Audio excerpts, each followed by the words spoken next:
Assalamualaikum warahmatullahi wabarakatuh. Salam sejahtera untuk kita semua. Perkenalkan, saya Dr. Yayu Sri Ayuda, SPMM, dosen pada program studi D3 Manajemen Pemasaran, Fakultas Ekonomi dan Bisnis, Universitas Jambi. Pada kesempatan ini, izinkan saya menyampaikan pernyataan diri dosen dalam unjuk kerja Tridharma Perguruan Tinggi, PDD, UKT-PT, khususnya bidang pengajaran sebagai salah satu syarat sertifikasi dosen tahun 2026. Mata kuliah yang akan saya sampaikan adalah mata kuliah Manajemen Pemasaran dengan kode DPP 222. Mata kuliah ini merupakan mata kuliah wajib dengan bobot 3 SKS yang ditujukan untuk mahasiswa semester 2 program studi D3 Manajemen Pemasaran. Mata kuliah ini dilaksanakan sebanyak 16 kali pertemuan, terdiri dari 14 kali pertemuan materi pembelajaran, 1 kali pertemuan ujian tengah semester, dan 1 kali pertemuan ujian akhir semester. Deskripsi mata kuliah adalah mata kuliah Manajemen Pemasaran merupakan mata kuliah yang membahas konsep, prinsip, dan proses pengelolaan kegiatan pemasaran dalam suatu organisasi untuk menciptakan, mengkomunikasikan, dan memberikan nilai kepada pelanggan. Mata kuliah ini memberikan pemahaman mengenai perencanaan, pelaksanaan, dan pengendalian program pemasaran yang berorientasi pada kebutuhan dan kepuasan pelanggan. Capaian pembelajaran mata kuliah pada akhir pembelajaran adalah 1. Mahasiswa mampu menjelaskan konsep, fungsi, dan ruang lingkup manajemen pemasaran, serta perannya dalam pencapaian tujuan organisasi. 2. Mahasiswa mampu menganalisis lingkungan pemasaran dan perilaku konsumen sebagai dasar pengambilan keputusan pemasaran. 3. Mahasiswa mampu melakukan segmentasi pasar, menentukan target pasar, dan merumuskan posisi pasar. Yang keempat, mahasiswa mampu menyusun strategi bauran pemasaran, mengelola merek, dan penerapan strategi pemasaran digital. Materi pembelajaran terdiri dari 1.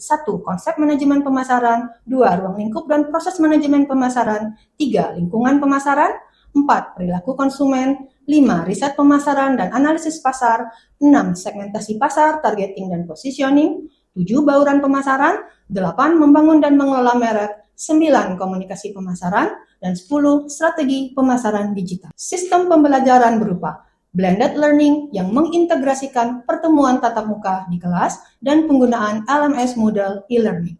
Model pembelajaran mata kuliah ini adalah student-centered learning dan case-based learning melalui metode ceramah interaktif, diskusi kelompok, tanya jawab, dan presentasi.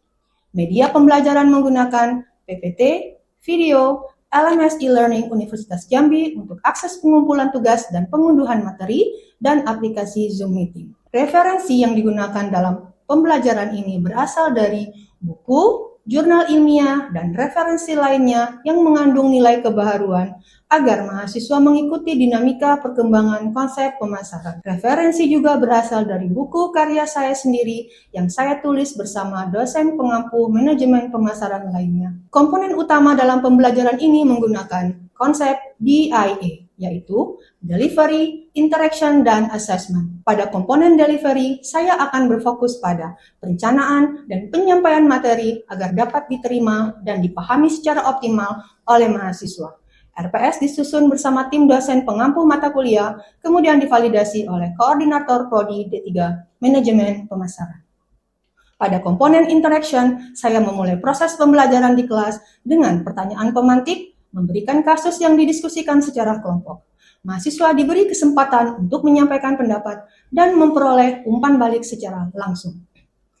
Pada komponen assessment, asesmen formatif untuk penilaian proses melalui penilaian sikap, partisipatif, tugas individu atau kelompok, melalui studi kasus dan presentasi. Asesmen sumatif dilakukan untuk penilaian akhir melalui ujian tengah semester dan ujian akhir semester. Berikut video proses pembelajaran mata kuliah Manajemen Pemasaran pada pertemuan Minggu 10 dengan materi strategi dalam membangun serta mengelola merek. Selamat menyaksikan. Assalamualaikum warahmatullahi wabarakatuh. Waalaikumsalam warahmatullahi wabarakatuh. Selamat pagi, salam sejahtera untuk kita semua. Alhamdulillahirrabbilalamin, hari ini kita bertemu lagi di kelas untuk mengikuti perkuliahan mata kuliah Manajemen Pemasaran di Prodi D3 Manajemen Pemasaran. Baik, sebelum kita mulai perkuliahan hari ini, kita akan mulai dengan doa. Silakan ketua kelas untuk memimpin doa sesuai agama dan kepercayaan masing-masing. Oke teman-teman, sebelum kita memulai perkuliahan hari ini, alangkah baiknya kita berdoa menurut agama dan kepercayaan kita masing-masing. Berdoa, mulai. Berdoa, selesai. Terima kasih, Dava. Sebelumnya, apakah mahasiswa di kelas ini sudah hadir semua?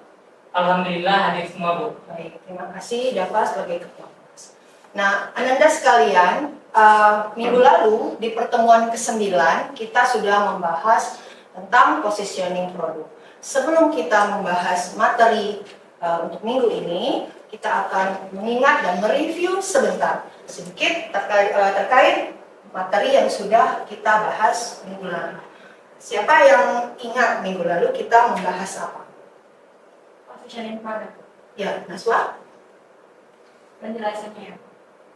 Jadi menurut Kotler dan Keller, positioning product itu merupakan sebuah pengaturan produk agar bisa menempati suatu tempat yang jelas, berbeda dan diinginkan dibandingkan dengan produk kompetitor sejenis di dalam pikiran atau benak konsumen. Jadi secara sederhana, positioning product itu merupakan strategi kita sebagai penjual untuk menempatkan citra dan nilai produk kita di dalam benak konsumen. Iya, terima kasih. Naswa sudah menjelaskan secara singkat apa yang kita bahas minggu lalu ya.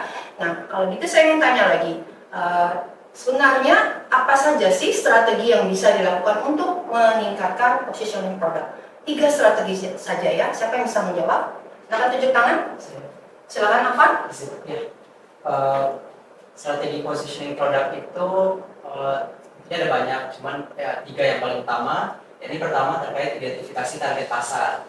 Jadi sebagai brand itu harus bisa memahami pelanggan itu kebutuhannya apa, kemudian bagaimana produk yang ditawarkan kepada pelanggan itu dapat menjawab solusi atas permasalahan yang dihadapi oleh pelanggan. Kemudian kedua, itu harus menyoroti keunggulan produk, baik dari segi kualitas produknya, kualitas harga, keunggulan harga maupun juga layanannya. Dan kemudian juga konsisten dalam komunikasi. Jadi sejak dari awal pemasaran produk hingga ke tangan konsumen itu prosesnya harus secara streamline atau lurus. Iya, terima kasih. Apa ya? Benar, harus ada komunikasi dengan pelanggan. Terima kasih untuk Anda sekalian yang sudah menyampaikan dan sedikit mereview bahasan kita minggu lalu.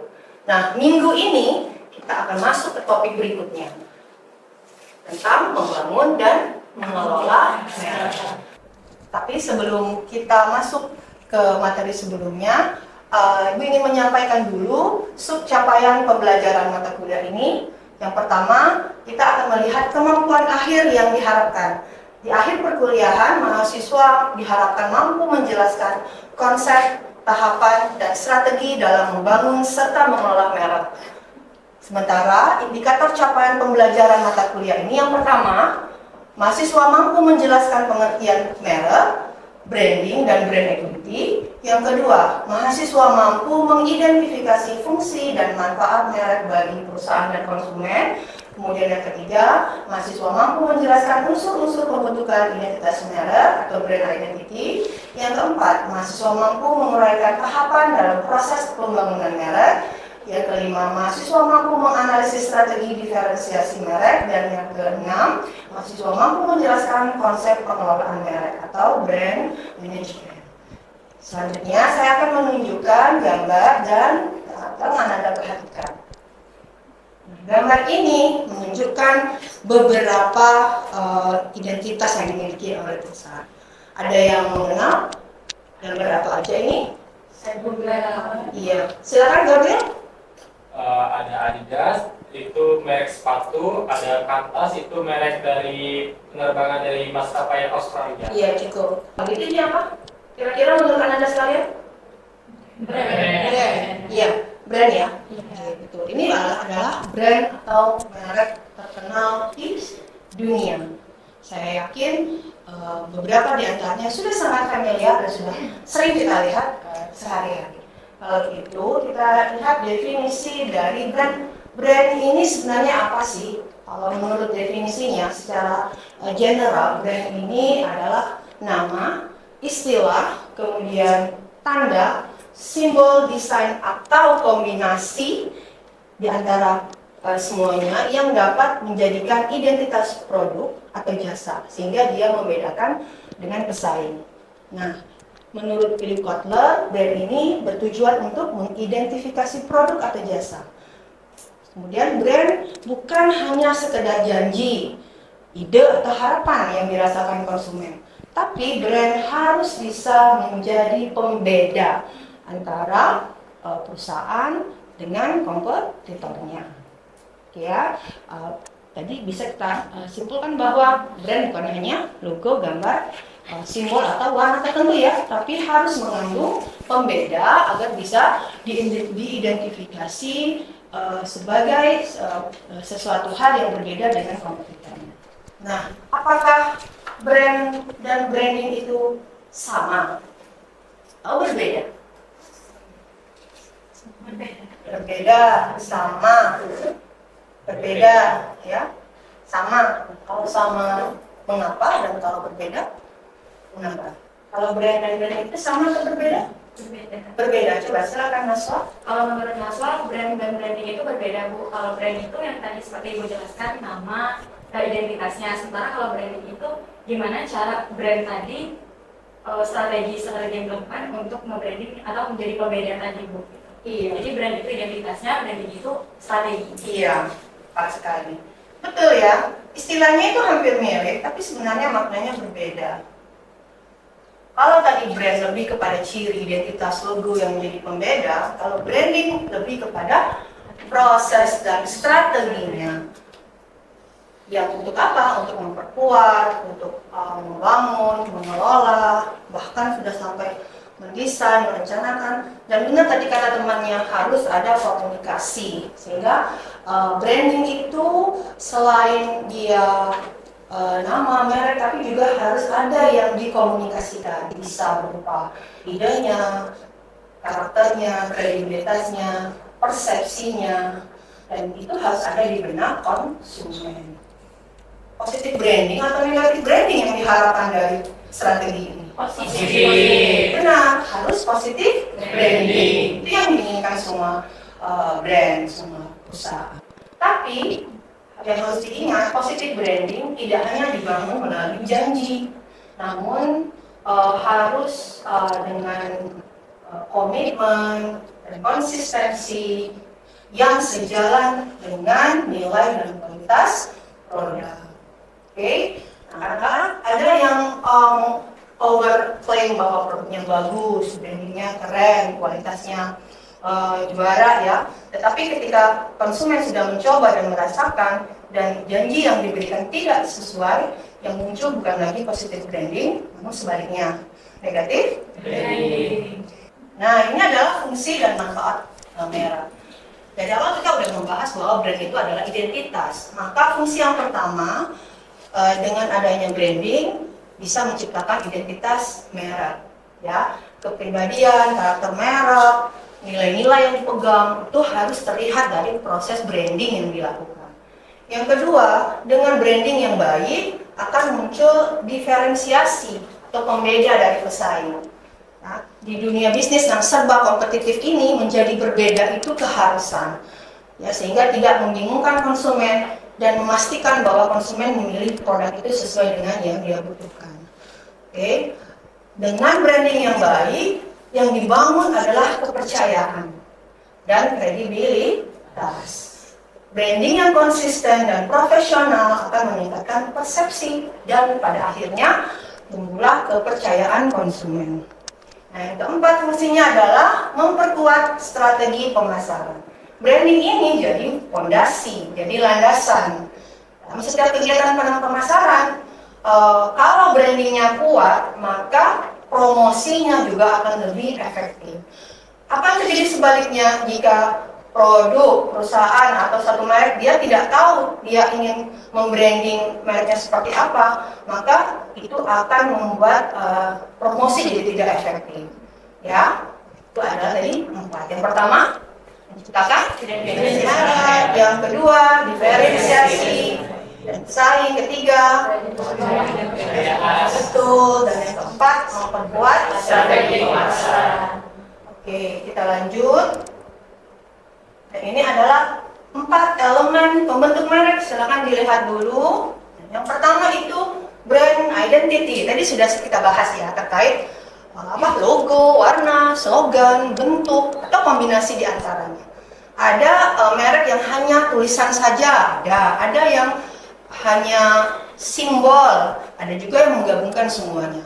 Itu nggak ada yang salah, semua boleh-boleh saja asal mencerminkan identitas produknya. Yang kedua, brand image. Apa sih yang dimaksud dengan brand image? Coba sebelum saya jelaskan, ada nggak di antara Anda sekalian yang bisa menjelaskan apa itu brand image? Silakan tunjuk tangannya. Ya, Eka, silakan. Brand image atau yang biasanya kita kenal dengan citra merek itu Bu, adalah yaitu bagaimana pandangan atau persepsi pelanggan atau konsumen terhadap suatu produk. Jadi manfaatnya ada brand image ini adalah supaya produk itu bisa, konsumen itu bisa loyal dan juga produk itu gampang dikenali. Betul, makasih Eka. Ya, artinya brand image itu bisa tidak selamanya baik ya. Bisa image-nya baik, bisa image-nya buruk. Tergantung kita bagaimana kita menyematkan identitas merek kita. Kemudian tadi brand identity, brand image sudah dijawab dengan Eka. Oleh sekarang kita ke brand positioning. Tadi juga sudah dibahas minggu lalu, sedikit kita ulas bahwa brand positioning itu adalah kemampuan produk atau perusahaan menempatkan produk di benak konsumen. Ingin seperti apa sih merek itu dikenal oleh konsumen? Disitulah peran positioning produk. Kadang-kadang kita mengingat produk itu bukan karena kita menggunakannya, namun karena positioning produk itu sudah sedemikian baik di benak kita. Kadang-kadang misalnya kita ingin beli produk pasta gigi, tapi yang kita sebut di warung atau di supermarket adalah misalnya Pepsodent. Pepsodent itu adalah merek. Atau ketika kita membeli obat luka, pasti yang muncul di benak kita adalah betadine. Sebenarnya betadine itu adalah merek. Artinya produk-produk tersebut sudah punya brand positioning yang baik di benak konsumen. Yang keempat ada namanya brand equity. Nah ini harus nggak punya value sebuah brand itu? Harus. Jadi kan saya sudah sampaikan bahwa di dunia bisnis, dunia usaha yang sangat kompetitif ini, jika produk atau merek tidak punya value, tidak punya identitas yang tepat dan tidak memiliki fondasi brand yang tepat, maka dia akan sulit untuk bersaing. Ya, terima kasih atas jawabannya. Nah, selanjutnya saya akan membahas terkait tahapan membangun merek. Merek itu tidak otomatis dibangun dalam sekejap, tapi tentu semua harus ada proses. Kalau perusahaan atau produk mengalami misalnya kebingungan ya, gimana sih harus membangun merek dari awal? Nah, ini adalah tahapannya. Yang pertama tentu harus dilakukan riset pasar. Ya, pahami target audiensi, demografinya siapa, apa kebutuhannya, serta kebiasaan target pasar kita. Nah, lakukanlah juga analisis kompetitor ya, untuk menemukan celah atau keunikan yang bisa ditawarkan produk. Yang kedua, tadi tentukan lagi posisi dan pesan merek yang ingin kita sampaikan ya. Tempatkan merek pada posisi yang unik, berbeda, dan yang punya value tadi apa? Bernilai dibanding merek bersaing. Ketika sudah melakukan riset pasar, riset kompetitor, sudah tahu di mana posisi dan pesan merek, jangan lupa identitas itu divisualkan dengan baik.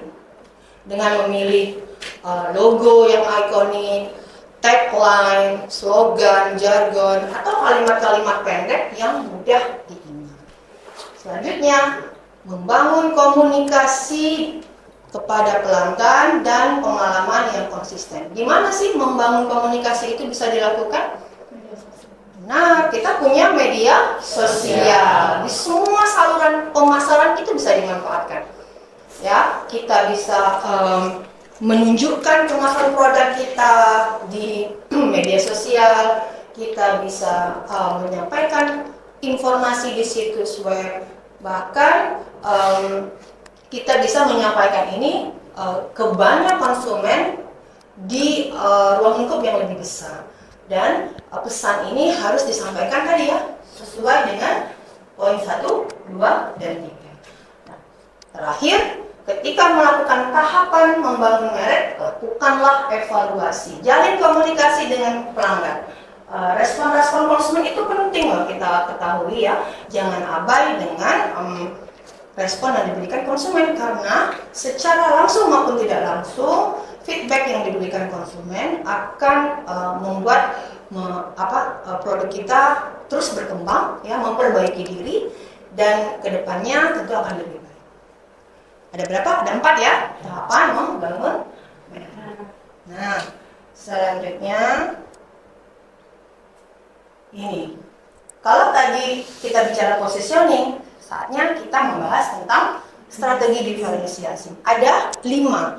Bagaimana sebuah merek itu berdiferensiasi. Yang pertama, 1 ya, dia bisa berdiferensi merek. Apa yang buat dia berbeda dengan merek lain? Bisa dari kualitasnya, bisa dari ketahanan produknya, bisa dari fitur, bisa dari desain. Saya ambil contoh produk Apple, ya, itu sangat digemari, ya, sangat masif penjualannya. Karena apa? Karena dikenal dengan desain elegan dan teknologinya yang inovatif. Maka dia berdiferensiasi produk.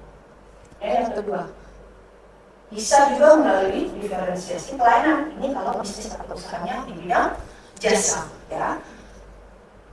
Pemasar atau perusahaan bisa fokus menawarkan pelayanan yang lebih baik dibandingkan pesaing. Yang digarisbawahi adalah lebih baik lagi. Gimana caranya? Bisa dengan kecepatan layanan yang diberikan, penawaran garansi, dan intensitas pengiriman yang ternyata lebih cepat daripada kompetitornya. Contoh, Anda kenal semua Amazon?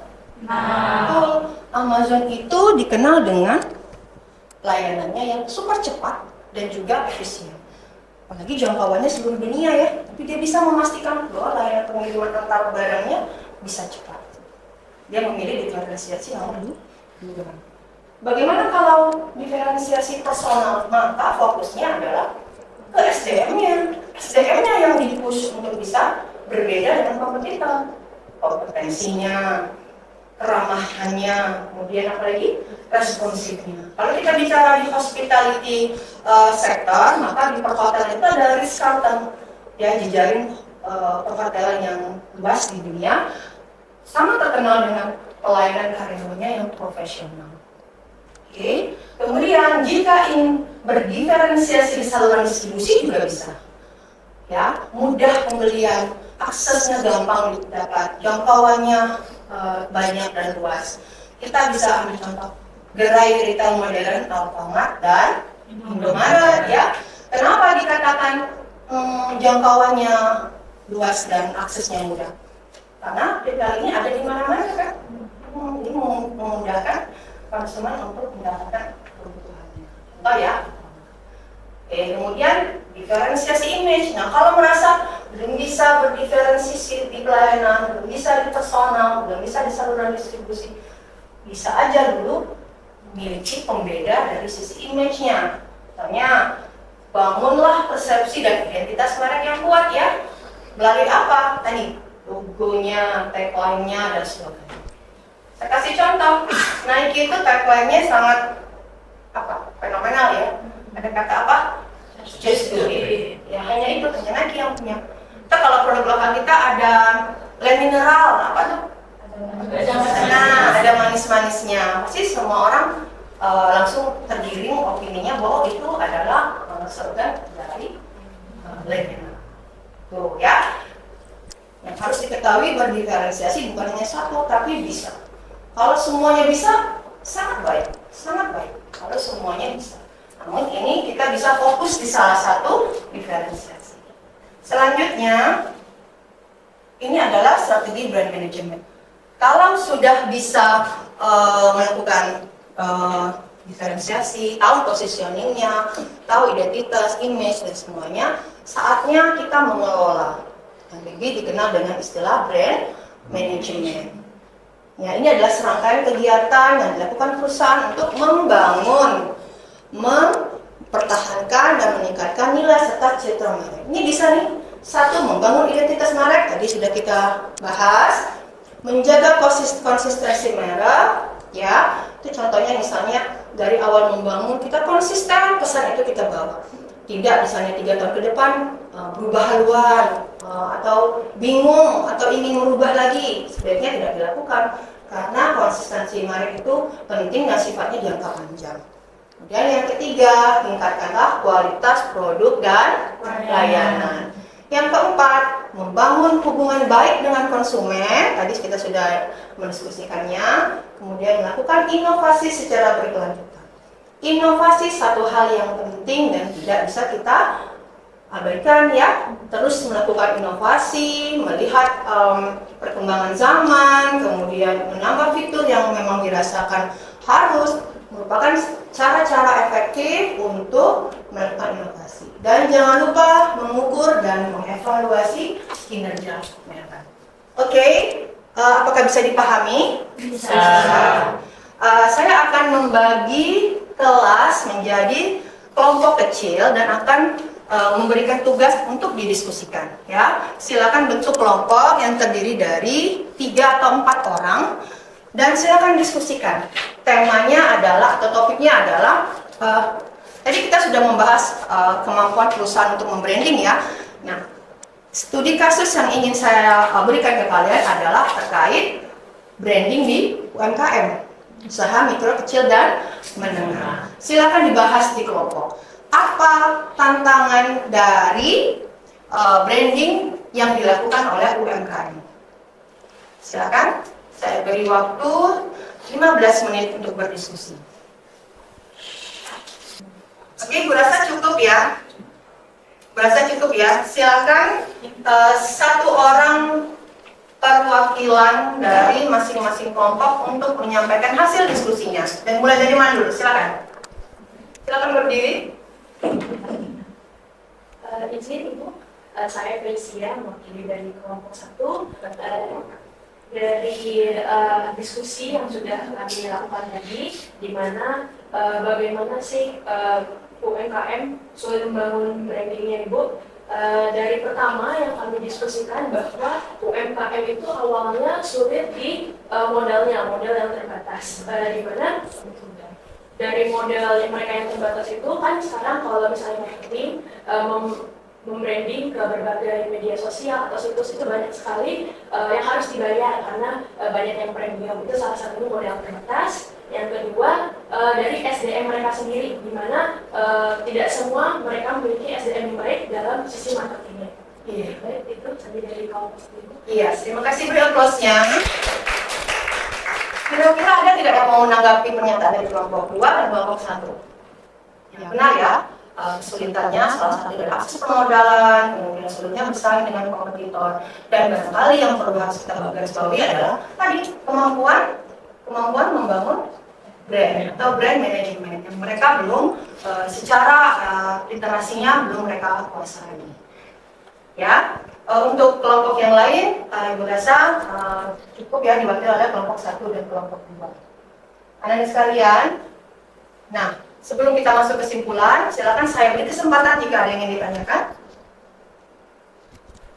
Jika tidak, maka ini adalah kesimpulan dari pertemuan kita hari ini, bahwa brand tidak hanya berfungsi sebagai nama atau simbol satu produk, tapi juga sebagai identitas produk, alat membangun kesadaran merek, jaminan kualitas, fondasi layanan pelanggan, dan media komunikasi perusahaan dengan konsumen. Oleh karena itu, pengelolaan brand yang baik sangat penting untuk menciptakan kepercayaan, loyalitas, dan keunggulan bersaing di pasar. Baik, untuk penugasan, silakan dibuka e-learning UNJA dan lakukan pengumpulan di e-learning UNJA paling lama 2 minggu dari pertemuan hari ini. Terima kasih atas pertemuannya hari ini. Ibu akhiri dengan Assalamualaikum warahmatullahi wabarakatuh. Waalaikumsalam.